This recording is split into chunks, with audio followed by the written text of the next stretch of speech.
Imagine this. You wake up in a room you've lived in for years. The walls are painted the color of safety, soft beige, unthreatening, a shade that whispers, "Stay here." You've earned this. The air smells like yesterday's coffee and faint regret. At first it feels familiar, this space. Your books line the shelves, your routines hum like a well-oiled machine. But then you notice something. The ceiling is lower than you remember.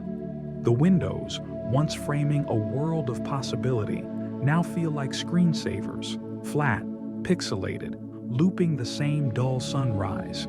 You try to stand, but your legs resist. A weight presses down, not on your body, but on your will.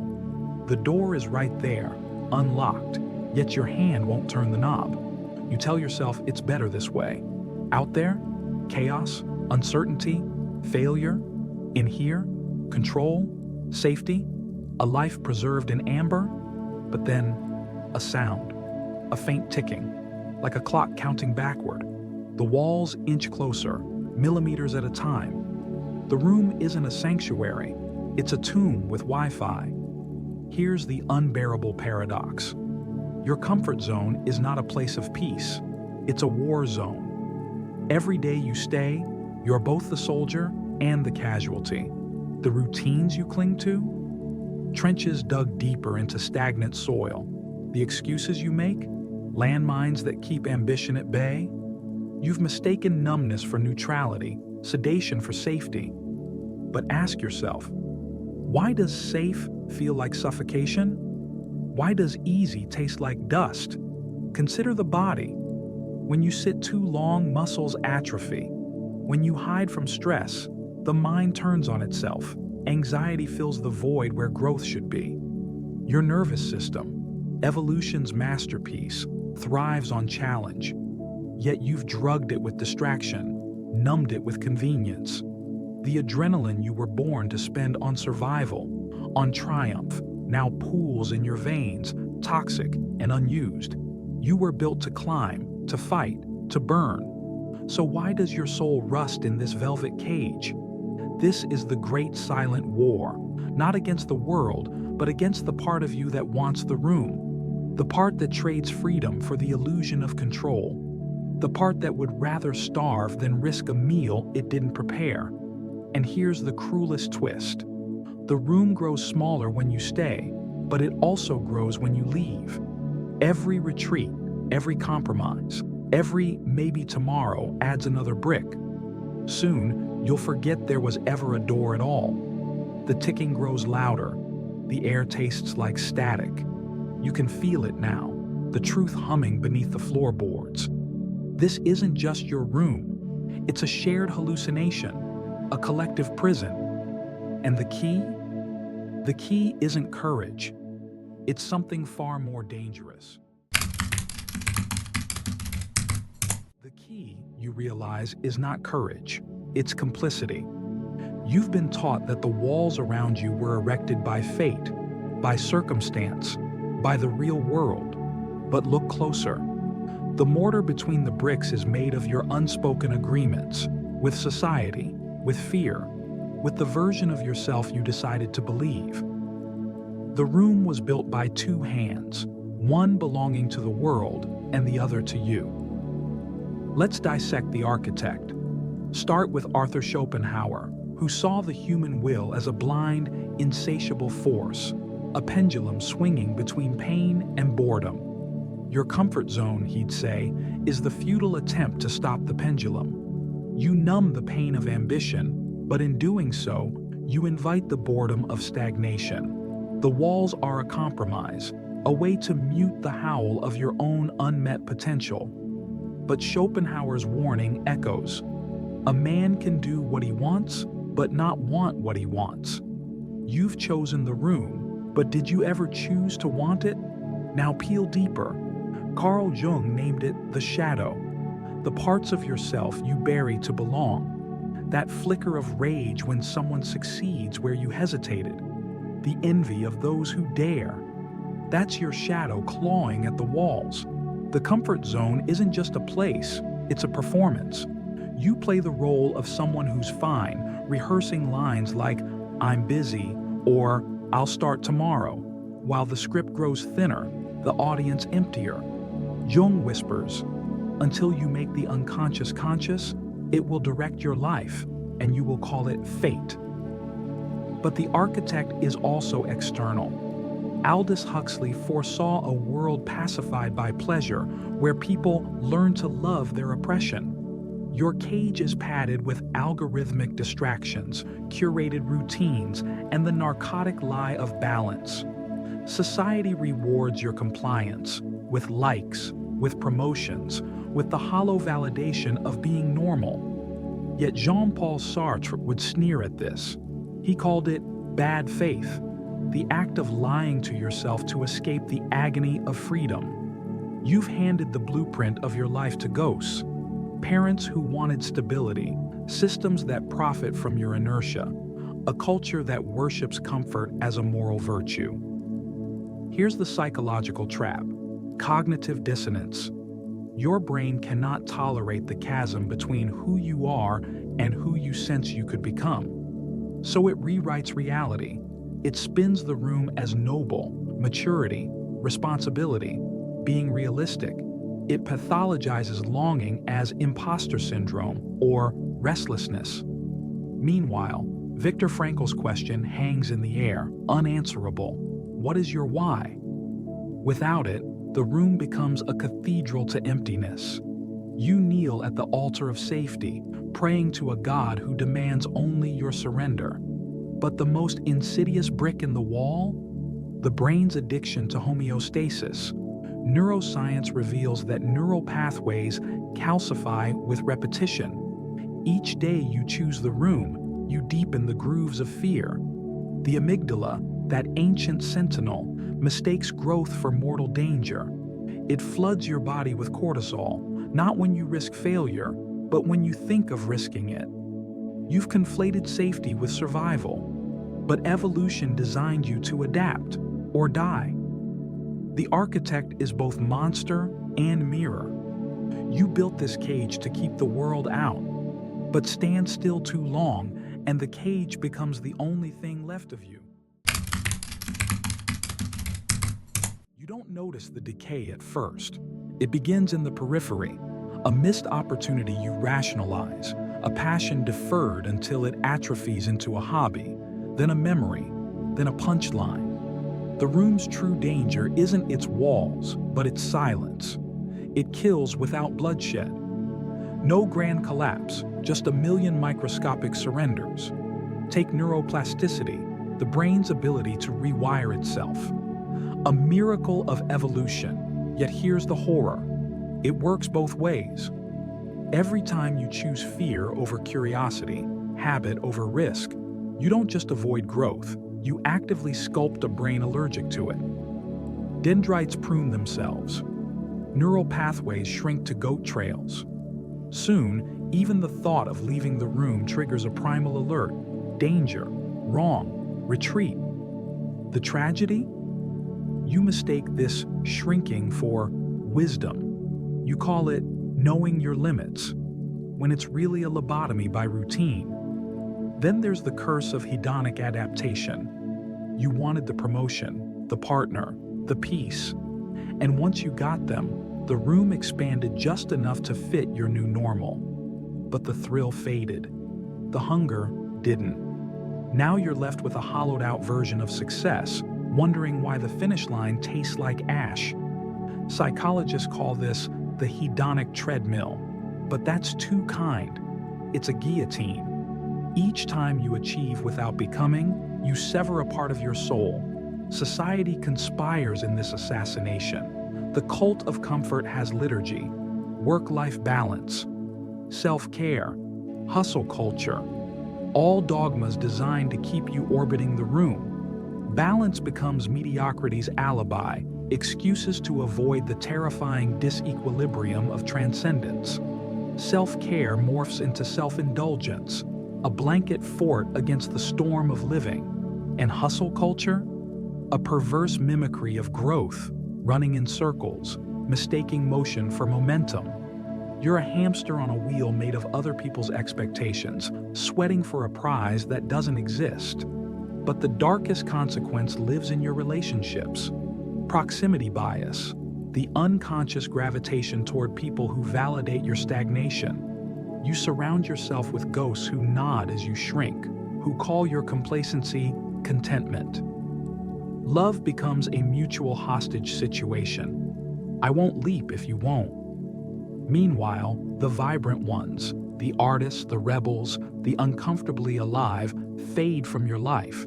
Their light exposes your dimness. Their freedom mocks your chains.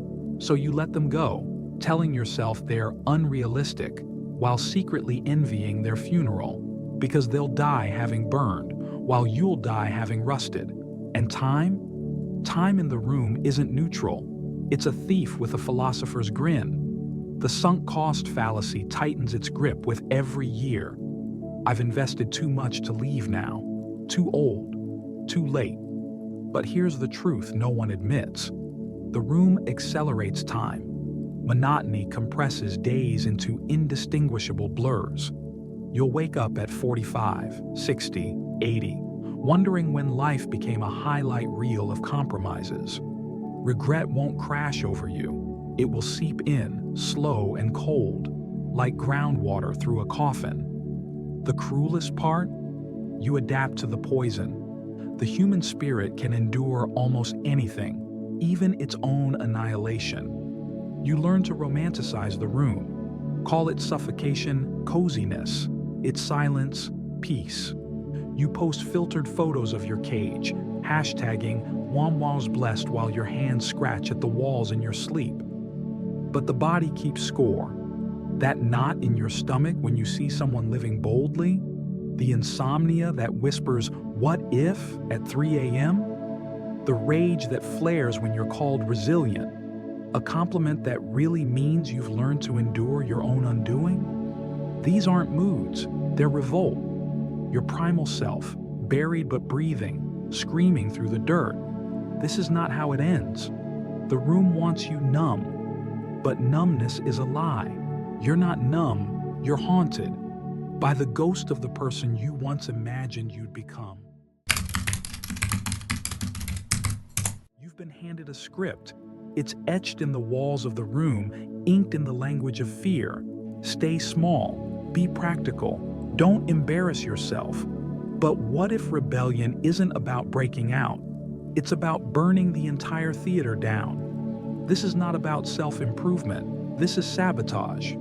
Begin with Nietzsche's amor fati, the love of fate. Not passive acceptance, but a violent embrace of chaos. Nietzsche, the philosopher of dynamite, wrote, "You must become chaotic to give birth to a dancing star." Translation: to escape the room, you must first become the explosion. Stop asking, "How do I leave?" and start asking, "What must I destroy in myself to make staying impossible?" Burn the bridges of plausible deniability. Salt the earth of your excuses. Let the flames lick the ceiling until the room is uninhabitable. History's greatest rebels understood this. Consider Frida Kahlo, who transformed chronic pain into surrealist masterpieces. Her comfort zone was a hospital bed. Her rebellion was to paint her suffering into a mythology. Or Søren Kierkegaard, who weaponized anxiety, calling it the dizziness of freedom, a sign you're close to the edge of becoming. These weren't optimists, they were arsonists of the soul. Here's the counterintuitive truth. Safety is a myth, so weaponize that. Neuroscientists call it stress inoculation, exposing yourself to controlled doses of fear to rewire your threat response. Start a feud with your own limits. Take the cold shower. Send the email you're terrified to send. Book the ticket before you're ready. Each act is a match struck against the script. The goal isn't success, it's detonation. But rebellion demands strategy. Cognitive behavioral therapy reveals that thoughts are hypotheses, not facts. When your mind screams, "You'll fail," reply, "Prove it." Treat fear as a lab experiment. If you speak up and get rejected, does the world end? If you quit the soul-crushing job, do you starve? Collect data, not validation. The room thrives on hypotheticals. Reality is its kryptonite. Now, the radical pivot. Reframe your identity. You're not someone trying to get out. You're someone who has already left. The brain cannot distinguish between acted truth and embodied truth. So lie to your nervous system. Adopt the posture of the person you're becoming. Speak their words. Wear their defiance. In time, the fiction hardens into bone. But beware, the room will retaliate. It will weaponize nostalgia, seducing you with memories of simpler times. It will send emissaries, friends who miss the old you, family who fear your metamorphosis. Here, channel Rosa Parks, who didn't negotiate for a better seat on the bus. She took a new one. Revolution isn't a debate, it's a fait accompli. And when relapse comes, it will. Don't pathologize it. The Japanese art of kintsugi repairs broken pottery with gold, celebrating cracks as part of the story. Your relapses are not failures. They're evidence of friction, proof you're grinding against the walls. The goal isn't to never fear again, it's to fear forward. Finally, the ultimate sabotage. Replace the pursuit of happiness with the pursuit of aliveness. Happiness is a room with better wallpaper. Aliveness is the storm. It's the itch of scars healing, the vertigo of horizons expanding. It's what Viktor Frankl found in Auschwitz, not meaning in suffering, but the realization that even there, the human spirit could choose its fire. The room is shrinking. You smell smoke. Good. You've been lied to about fire. They told you it destroys. But fire is a translator. It takes what you are and reveals what you could be. The phoenix doesn't rise despite the ashes. It rises because of them. Your comfort zone didn't cage you to punish you. It caged you to force a collision between who you've become and who you were meant to be. The heat wasn't your enemy. It was your cocoon. Let's dismantle the final illusion. You thought the goal was to escape the room. But the room was the forge. Every brick of fear, every lie you swallowed, every relit match of rebellion, these were not obstacles. They were ingredients. Carl Jung called it enantiodromia, the emergence of a supernova from the collapse of a star. The self you've been fighting, the addicted, complacent, terrified self, is the raw fuel for the self you'll become. Your darkest failures, kindling, your most suffocating doubts, oxygen. The moment you stop trying to fix yourself and start letting yourself burn is the moment you meet your destiny. A creature not of flesh, but of flame. History's most luminous minds understood this. Heraclitus, weeping at the river, whispering, "No man steps in the same river twice." He wasn't mourning change, he was celebrating it. To him, fire was the primordial element, the universe's DNA. You are not a statue. You are a wildfire with a heartbeat. Nelson Mandela didn't transcend his prison cell. He let 27 years of confinement calcify his purpose into diamond. Beethoven, deaf and suicidal, didn't overcome his silence. He let it detonate into the ode to joy. The room was never your cage. It was your crucible. Here's the ultimate truth. There is no after the room. There is only the eternal cycle of burning and rising. Security is not the absence of danger. It's the presence of meaning. The phoenix doesn't fear the flames because it knows. What you cling to determines what you become. Cling to safety, you become ash. Cling to purpose, you become the blaze. So let's rewrite the script one last time. When anxiety comes, don't call it weakness. Name it what it is, the friction of your wings unfolding. When you fail, you will. Don't call it defeat. It's the universe carving hollows into your soul so there's more space for embers. When the world feels too heavy, it will. Remember, Gravity is a choice. You are not a body, you are a vector, a trajectory, a verb pretending to be a noun. The room is gone now. You stand in the open air, charred and radiant. You finally understand. Comfort zones aren't places you leave. They're prisons you outgrow. The walls didn't fall. You expanded. In the end, only one question remains. What will you do now that you know the fire is your friend? Will you spend your life building new rooms, prettier cages with better views? Or will you become the arsonist and the phoenix in one, burning and rising in infinite revolt against the mortal sin of playing small? The sky is waiting. So light the match.